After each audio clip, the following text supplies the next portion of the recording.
Good morning, welcome back to my channel. देखिए आज हमारी मासी जी अपने बच्चे के बारे में पूरा विस्तार से बता रहे हैं क्या क्या हुआ इनके साथ। घुमारनी से आके इन्होंने अपना बच्चा यहाँ हिम्मतपुर पब्लिक स्कूल में डाल दिया, फिर 1 महीने के बाद दोबारा 14 मीटर के वापस चले गए। इस पर गहरी चर्चा हो रही है यार। देखिए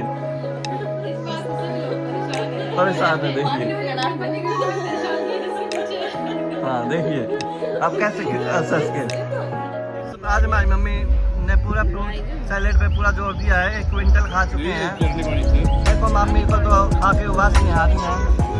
देखो मेरी पत्नी को, मैं ग्रेप्स खा रही हूँ। देखो मेरी बहन को, देखो भूख भी दिया।